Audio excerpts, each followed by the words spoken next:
Welcome to another interview. This actually will be the first interview. Welcome to the first interview in this long interview series that I will be conducting with people in power, with people who are interesting, with people who have something to say. So far, I have a few things banked up, and so for those of you tuning in for the first time, since this is the first episode that I will have released, we've got Elizabeth May coming up, we've got Matthew Green coming up, we've got a whole bunch of people. I've got a woke pastor who will be on to talk to me about the hard right turn of the United States soon. So if you're interested in that, sign up, press that subscribe button, check out the Instagram, check out my Substack where you can give me money so that I can afford to buy anything. Freelancers don't make a lot of money. Today, our guest is running for the leadership of the British Columbian Green Party, the provincial party who has 2 seats in power currently, and has a lot of influence despite the fact that the NDP has a narrow margin of 1 seat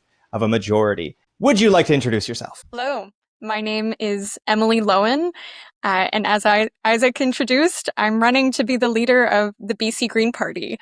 And I have to say, this was not on my 2025 bingo card or my life bingo card. Running for leadership? I'm a climate justice organizer and Indigenous rights movement builder, and I've always felt a home in those spaces, thinking about how we build power and build coalitions to be an effective thorn in the side of settler colonial governments and the extractive arms of industry. So yeah, that's always been my focus. So strangely enough, I think we have a real opportunity to do that with the BC Greens. Right. So okay, wait. Catch me up a little bit on your life, because there's not a ton online about you yet. So in my usual research preparation, I find every morsel of information that I can find on someone. And I know like people's personal lives to a degree that they are not usually ready for. But for you, finding out everything about your personal life, not as easy to do because you haven't been a public figure for as long as somebody like Elizabeth May. So where are you from? Are you from the Lower Mainland? Are you from the interior? Where are you from in BC? Are you from BC? I am from BC. I am from Victoria. I grew up on the stolen Lekwungen and Wasanich territories. And I first politicized by Trump in 2016? his in 2016. Yeah, his first term. I was on a train trip with my high school classmates actually at the time. And when we got the news about Trump winning the election, we were so deeply deflated. And I remember just feeling like my future was being actively stolen from me, and my sense and understanding of the world and my newfound understanding of the climate crisis was cracking my skull open in a certain kind of way. And that catapulted me into like getting youth involved in elections. I first, marched into my principal's office because I was so aghast at the low youth voter turnout rates, really earnestly, really adorably wanted to change the tide of the next provincial election and brought school buses of eligible 18-year-olds from nearby schools out to the polls. And then from there, I think that actually did spark just a decade of activism and trying to find real ways to affect systemic change. And I think I've gotten better and better at sort of understanding the interplay of government and industry and our movements and how to really scale that change. And so I then got started my student union doing fossil fuel. Oh, yeah. What a time. Fossil fuel divestment organizing. And we actually won our campaign after years of pressure, dogged lobbying of the administration and a whole suite of wacky tactics. And I then, sort of cut my teeth a little bit as an investigative researcher through CCPA, the Canadian Centre for Policy Alternatives Yeah. corporate mapping project. I talk to them all the time. Yeah. Genuinely. I talk to the CCP all the time. They are a wonderful crew. Yeah. But yeah, the corporate mapping project, which is now wound down, but it was a research project that really shone a light on the Canadian fossil fuel industry and its deep reach into our governments, how they're influencing policy, how they're also reaching across civil society and communities, down to the funding of community soccer teams to create petroculture. So it was a really expansive project to be a part of. Then, from there, I worked at Climate Action Network Canada, which is Canada's did you study? Yeah, I did study. So I was doing all of this largely while I was in school as well. So I studied political science, environmental studies, and economics at UVic, University of Victoria. The party school. That's what they say. Yeah, it's, island life, I guess. It wasn't. Victoria in general. Well, I had a full scholarship, but I had to maintain. You had to keep those marks up. Yeah, so I had to have my 85 average, and I was,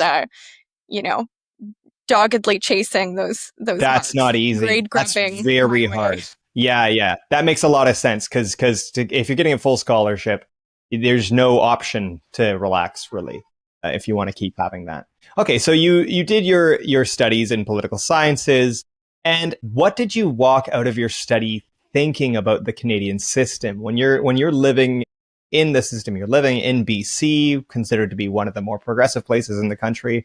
I don't know how true that is. What do you walk out feeling and thinking about the Canadian system, about the provincial systems? Highly skeptical and disillusioned with our electoral systems. I think I was radicalized by the Wet'suwet'en legislature occupation, where my friends and classmates, like Colin Sutherland Wilson, who's now a chief up in northern BC in Kispiox, my friends basically formed a encampment occupation at the BC legislature, opposing the violent suppression of Wet'suwet'en land defenders and hereditary chiefs on the route of the Coastal GasLink pipeline. So this was, a big surge of solidarity from Indigenous youth and settler allies at the time. And I think seeing that unfold and being there on the steps of the legislature and seeing the amount of police surveillance and,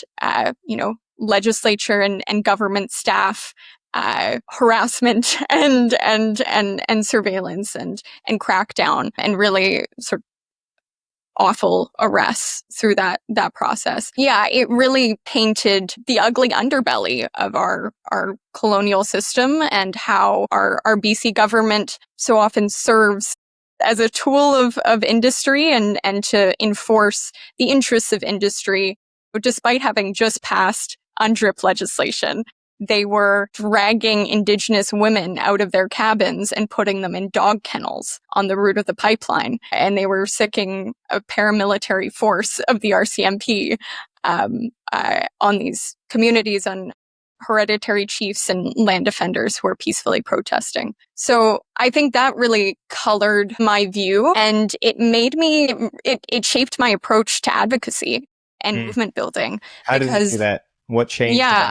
I think I didn't see from that point on much utility in sort of polite politics, where you're just trying to rationally argue science, facts, and evidence with power players in the political system, where you're going to lobbying meetings with ministers and presenting them with your beautiful research brief, trying to convince them. It really, what that event and so many others said to me is that we need to be building power and forcing the hand of the government and understanding their vulnerabilities and their fears and being able to build coalition and movement around that. And I think from what I've heard from people on the inside of the NDP government at that time, that really genuinely scared them, that the occupation of the legislature, that kind of reputational damage on Indigenous rights,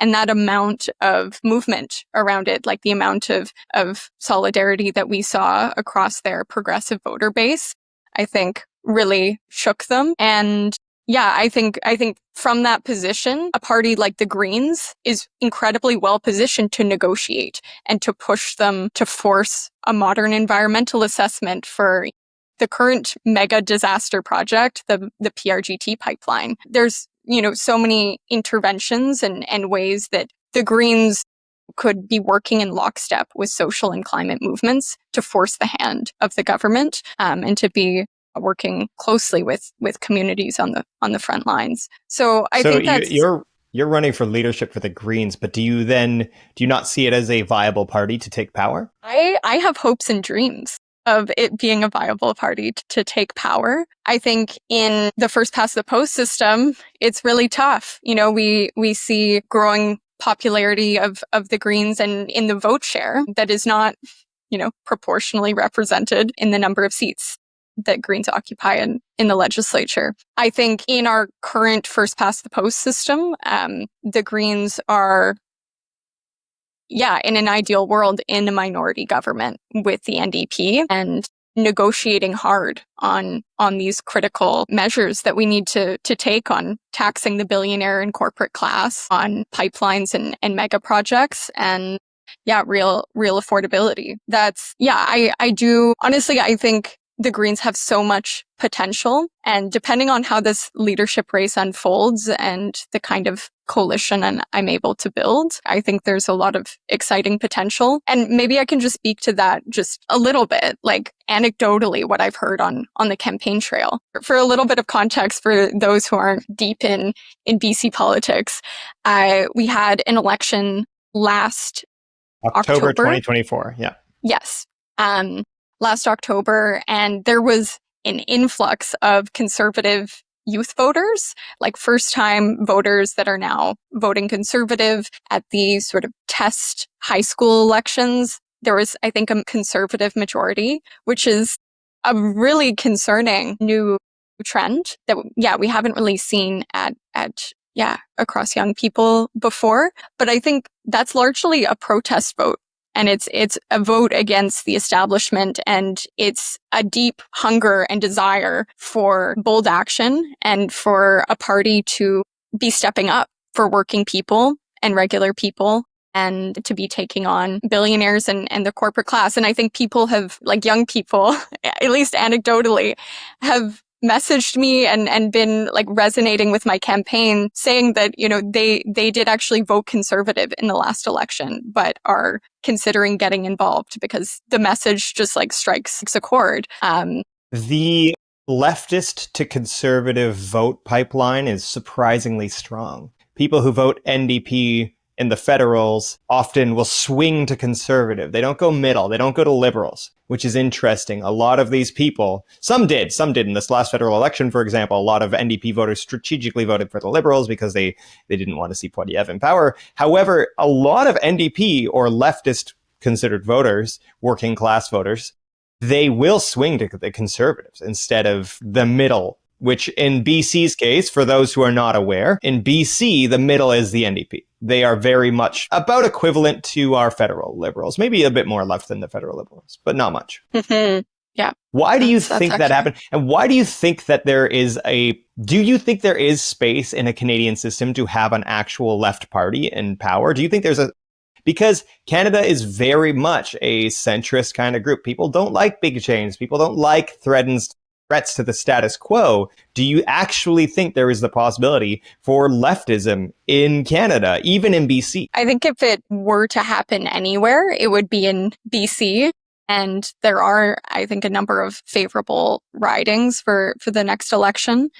And I mean, I think honestly, we're seeing some breakthrough trends, like Sean Orr in Vancouver, who ran as a socialist. So Ron Mamdani in New York, obviously, where, the typical choir of leftists is being blown open, and they're sort of bypassing those usual voter stereotypes. I think by focusing on a real like workers and affordability agenda, and by tackling the billionaire class that is controlling our economy and our futures. So yeah, I do think that we have in BC specifically a vacuum on the political left. And because the NDP has moved so far to sort of the center and the right at times, it does feel like that is a wide open space that many people in BC are really hungry for. There are how many members of the Green Party who can vote this weekend? So basically, we in the leadership race, you have to be a member in order to vote in September. And the deadline is this coming Sunday. Okay, and so how many people are currently registered as members? I think there's I'm not sure if I can disclose exact numbers, but in the last 2020 election, 3,500 people voted. Okay, so you have more followers on Instagram than there are members of the Green Party of British Columbia. I think so. Just under by like 300. Right. Something. Okay. So how are you seeing the feedback from those who are in the membership? Are you seeing people sign up? Are you hearing that people are signing up, or do you have hard numbers? So I do get an updated list weekly, and I think the traction and the new membership is really exciting. And I think you're seeing traction. You're seeing you're seeing hard data. Yeah. And is it from your campaigning? Is it from just an influx of people who want to do something in politics? Where do you think this is coming from? We can't track who comes from where. I recognize, we can sort of cross-reference names with followers, with under 30 members. But yeah, it's been a surge. It's really exciting. Wow. How many are you hoping will vote in September? And so it's a bit of a multi-tiered process. And this is what keeps me up at night right now, is because everyone has to verify their identity. New members have to verify. Pre-existing members don't have to verify. So it is, sort of an unfortunate before voting in September, and I'm hoping it's not as disastrous as the Liberal leadership race voter verification process. But I am hoping in September to have. It would be great to get another 2,000 members this week signed up. To really, my objective from the start has been to double the base of the party with roughly 5,000 new members, to really come in with that mandate and momentum. And I think it's something that the Greens have talked about for a long time, needing young people, needing to represent the organizers and movements that their values aligned with. And so I'm hoping to make that happen. And it feels like it's just sort of step one. And we are, there's so much to do sort of after the election and, in preparation for a general election. Like, it's very exciting. Yeah, you've got a long way before a general election, because first you would have to win the leadership of the party, which, how are you coping with this? Because that can't be easy. That's the question I wanted to ask. How is it coping with all of this pressure? Because you're putting a lot of pressure on yourself, and there's a lot of pressure being on a national stage or a provincial stage in this case. I think the brunt of that pressure has yet to come. Okay. I think largely I have been gallivanting and enjoying the momentum of bringing together progressive and disillusioned young people around an inspiring new campaign. But the pressure will start when you actually campaign, like past the membership drive. I think so. I think that's the persuasion phase of some of the existing base. And my hope is, and this has always been the math for the campaign, is that I can run and be uncompromising in my platform if I bring in a wave of new people to build the base and fully represent the party. I think some of the existing base will feel hopeful and energized by that influx of energy, and that will bring me my majority, rather than maybe capitulating and trying to stretch myself across the political spectrum of the existing base. What do you think happened to the NDP? Why did they swing so far to the right? What happened? You're a political scientist, so I assume that you have the answers. All of them. Every single one. I mean, broadly in BC, we're in a resource staples trap, where we do have an economy that is reliant on hauling raw resources from Indigenous territories and shipping them away for profit. And there's been, an incredible amount of governmental inertia. And I think also at like the personnel level, the amount of like overlap in, former BC Liberal, which is the Conservative Party now, representation in the BC NDP's staff office back rooms. Like there is a degree of sort of overlapping murkiness between the two parties. And we've also seen that the BC NDP, there is also a revolving door between industry lobbyists and the governing party and the Premier's office. So I'm happy to send some of those articles. But I think one of the standout examples that was very sort of headline and public is that the former Premier, John Horgan, after he left his tenure as Premier, went to work as a lobbyist for a coal company and joined as a board member. And so, seeing that sort of embrace of resource extraction and the minimal short-term jobs that come with it, I think has always been part of the NDP DNA. And it's not something that the federal NDP necessarily have to grapple with, not having jurisdiction over natural resources in the same way that it's obviously provincial jurisdiction. BC does. So I think there's always been that sort of stronghold with unions in natural resource sectors and an unwillingness to sort of come to the table with creativity and alternative options and pathways. There's been a sort of commitment to, I think, short-term jobs over job creation in other sectors of the economy, the care economy, so many other pathways that we could be exploring. So I think it's an incredibly multifaceted question. And I think, you can also see the strongholds that the fossil fuel industry has had, and their degree of influence. The Narwhal did an incredible investigation on TC Energy that blew open TC Energy, which is a natural gas company primarily in BC that helped build the Coastal GasLink pipeline that I mentioned earlier.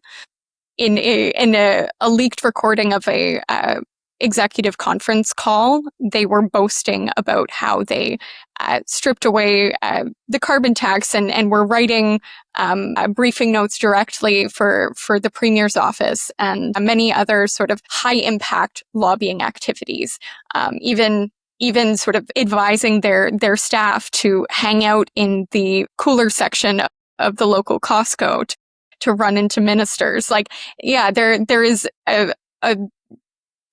far-reaching, deep lobbying machine in BC because of the obvious interest of the fossil fuel industry to get massive subsidies and handouts from the government. And what we saw with LNG Canada Phase 1, for instance, was well over $6 billion in subsidies from the government for just that Phase 1 of liquefied natural gas. And it was a total fleecing of the public coffers. So I think we have a government that offers socialism to our fossil fuel industry and a fair bit of austerity to our schools and hospitals and our workforce. Now, the BC hospitals are doing a lot better than a lot of the country. Yeah, I would agree. Like we're not doing everything right.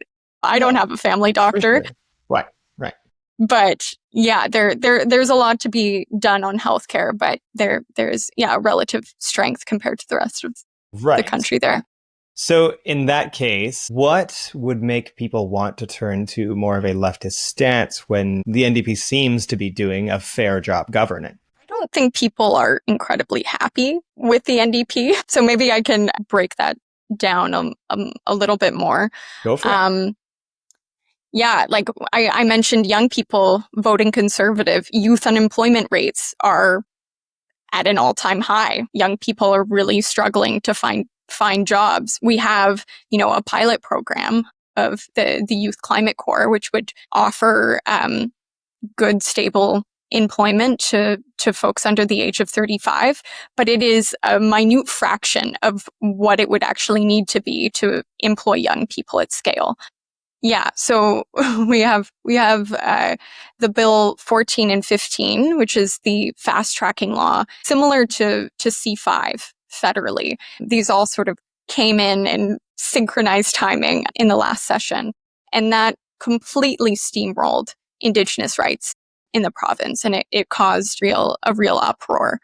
And yeah, I think we're seeing EB and Carney use the threat of Donald Trump as a Trojan horse to just strip away the environmental safeguards and Indigenous rights protections that they didn't want to adhere to in the first place. Right. Like it is, and that's what I'm hearing, is this is an incredibly convenient excuse to double down on conventional oil and gas production under the guise of national economic security. So I think a lot of people in the environmental community as well are really calling their bluff on that and are aghast by how the province has gutted the Clean BC plan. You know, they've completely gutted it, from electrification to the staff required to actually implement that plan. And so, yeah, it's hard to count exactly all of the ways that the people of BC are dissatisfied with the NDP government.